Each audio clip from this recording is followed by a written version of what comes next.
आज वही प्राणी खूनदान करने की बात करता है।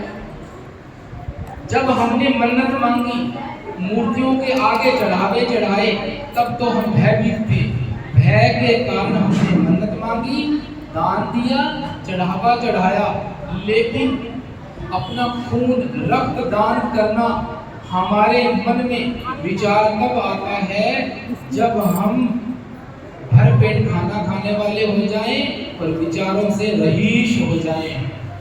आज वाकई आप अमीर हो गए हो, आज वाकई आप धनी हो गए हो। आपने अगर भर पेट खाना नहीं खाया होता तो क्या इतना खून बन जाता कि आप दान करने की बात करते? इससे पहले तो आपका खून पिया है, कभी देवरानी के रूप में, कभी सास के रूप में, कभी जेठानी के रूप में, और कभी गांव की पंचायत ने, और कभी ससुराल वालों ने, सारे ससुराल वालों ने, कभी मायके वालों ने। इस समाज ने खून पिया ही पिया है और आपने पिलाया ही पिलाया है। आपने तो इस संसार के हर पुरुष को अपने गर्भ में रखकर भी तो खून से ही सिंचा है। अगर मैं ठीक कहूँ तो मुझे यूँ कहना चाहिए, इस दुनिया के बड़े से बड़े विद्वान को आपने अपने रक्त से सिंचा है। और आज ये बहुत बड़ी बात है। अगर मैं आपको देख कर कहूँ तो मुझे कहना चाहिए, हम रईस हो गए हैं, हम बड़े अमीर हो गए हैं।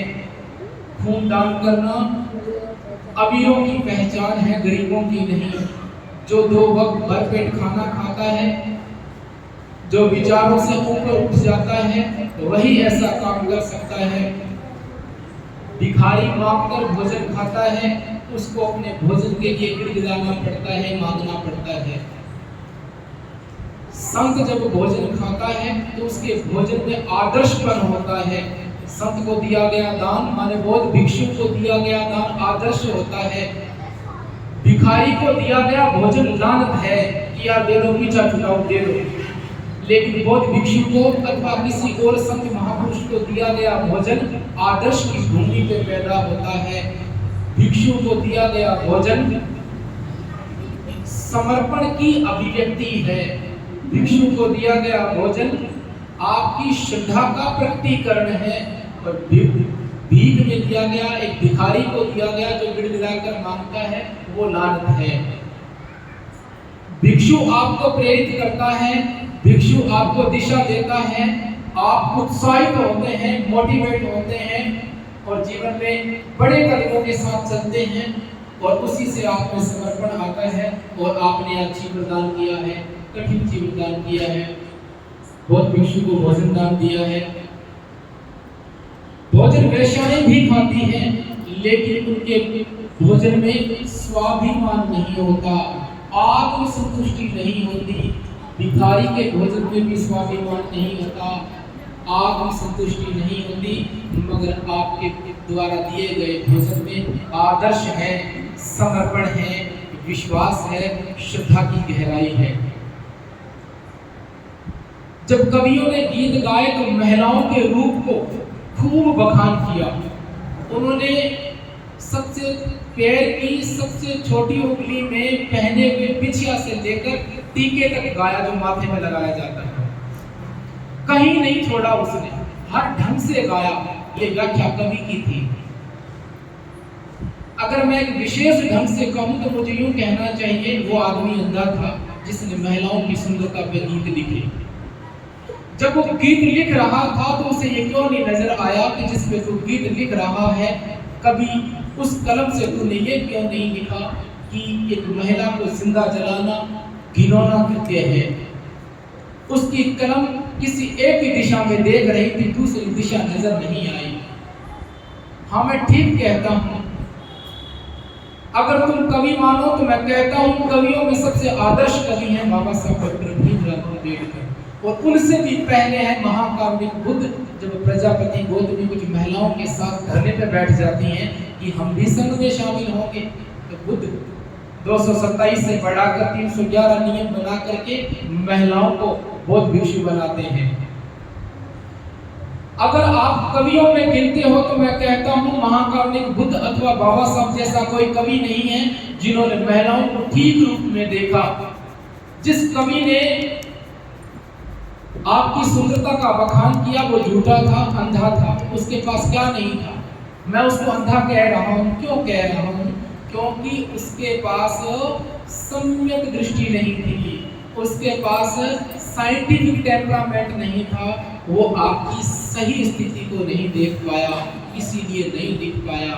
और बाबा साहब ने गहराई से देखा कि महिलाओं के जितने भी गीत, कविताएं, शायर लिखे गए हैं वो झूठा बखान है।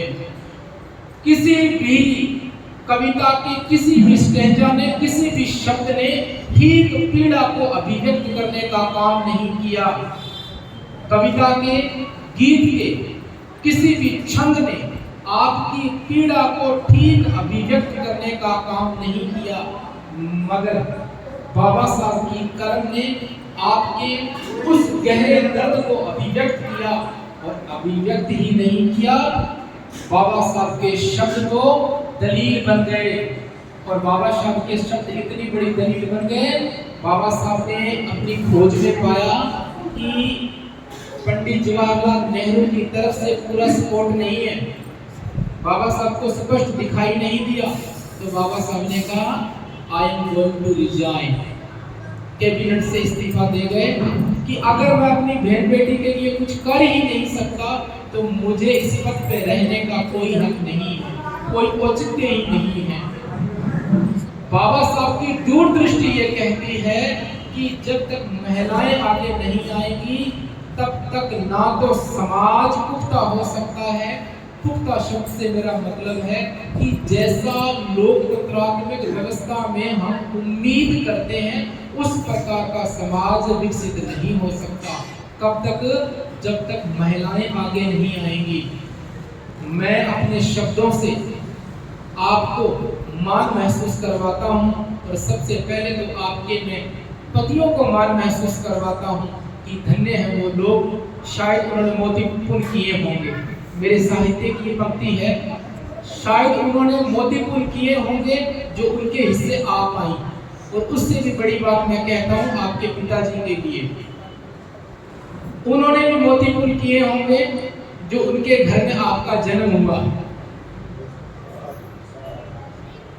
एक और बच गया है, सबसे महत्वपूर्ण भूमिका बच गई है अभी कहने वाली, वो है आपकी सास माता जी।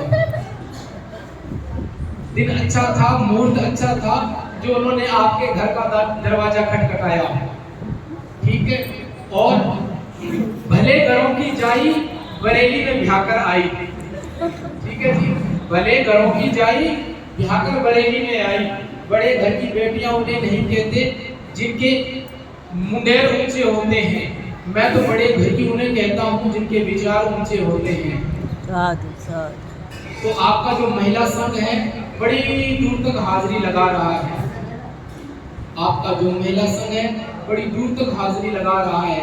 उपासिका सोमर लता जी का जब भी मेरे पास व्हाट्सएप आता है तब मैं उस व्हाट्सएप के फोटो को आगे भेजता हूँ, लिखता हूँ, अपनी तरफ से 4 शब्द लिखता हूँ। और आपकी ये ड्रेस अपने आप में जबरदस्त अभिव्यक्ति है। चूल्हा चौका छोड़ करके, मोहल्ले की चुगलियां छोड़ करके आपने आदर्श चर्चा छेड़ी है। आपकी ड्रेस ये कहती है कि आपके बीच में होने वाली बात चुगली की कैटेगरी में नहीं आती। आपने बहुत बड़े लोग को काट दिया है, वरना महिलाओं की बात को तो चुगली कहा जाता है, चाहे किसी भी विषय पे बात कर ले। ये दृष्टिकोण है किसका? पुरुषों का। पुरुषों का दृष्टिकोण है कि चुगली किसे कहते हैं? Oxford dictionary, Oxford dictionary. चुगली किसे कहते हैं? What is the back biting, है ना? चुगली वह चर्चा होती है जो 2 या 2 से अधिक महिलाओं के बीच में की जाती है, उस चर्चा को चुगली कहते हैं जो 2 या 2 से अधिक महिलाओं के बीच में की जाती है। मगर आपने इसको झूठा सिद्ध कर दिया है। मैं कहता हूँ नहीं, आप भी कहते हो नहीं। अब आपको इस ड्रेस में देखकर कोई भी पुरुष, चाहे वो फेमिनिस्ट न हो, बिल्कुल महिलाओं के खिलाफ हो, वो भी कहेगा ना, ऐसा तो नहीं हो सकता, चुगली तो नहीं करती होंगी, कोई पक्का विशेष धार्मिक चर्चा करती होंगी। क्योंकि आपका जो ड्रेस कोड है ना, ये अपने आप में एक भाषा है। कभी गूगल पे जाके आप भाषा के विषय में पढ़िएगा, रंग प्रतीक भाषा का ही हिस्सा है। और आपकी ये यूनिफॉर्म समझदारों को एक बहुत बड़ा संकेत है, एकजुटता की अभिव्यक्ति है। आप अपने सदस्यों की संख्या लगातार बढ़ा रहे हो, आप साधुवाद के पात्र हो। इस मंच से भिक्षु संघ की तरफ से हम भी आपको बहुत बहुत साधुवाद देते हैं। सभी 3 बार बोलेंगे साधु साधु। मैं इस विषय को लंबा नहीं खींचूंगा।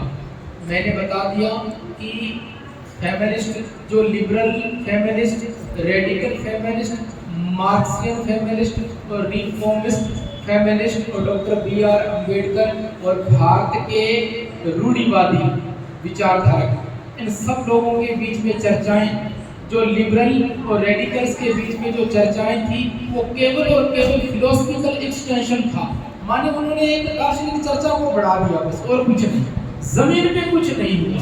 जमीन पे कब कुछ हुआ? जब हिंदू कोड भी लागू होना शुरू हुआ।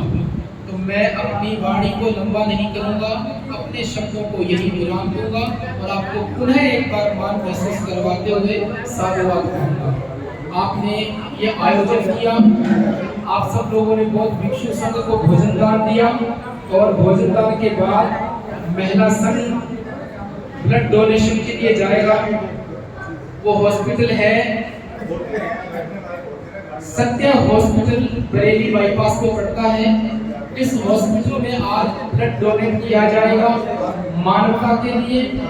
और इस प्रबुद्ध संघ की स्थापना जब हुई थी, वो दिन था 29 अप्रैल 2012 और आज ये प्रबुद्ध महिला संघ पूरे बरेली मंडल में काम करता है और इनके उद्देश्य है महिलाओं की स्वतंत्रता, महिलाओं की शिक्षा, महिलाओं को अंधविश्वास से बाहर लेकर आना और महिलाओं पे जो अत्याचार हो रहा है उसे रोकना और महिलाओं की इस सामाजिक उत्थान में, इस सामाजिक विकास में भूमिका सुनिश्चित करना। तो मैं इन्हीं शब्दों के साथ अपनी वाणी को विराम देता हूँ।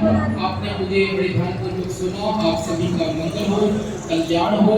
भवतु सर्वमंगल, भवतु सर्वमंगल, भवतु सर्वमंगल। साधु साधु।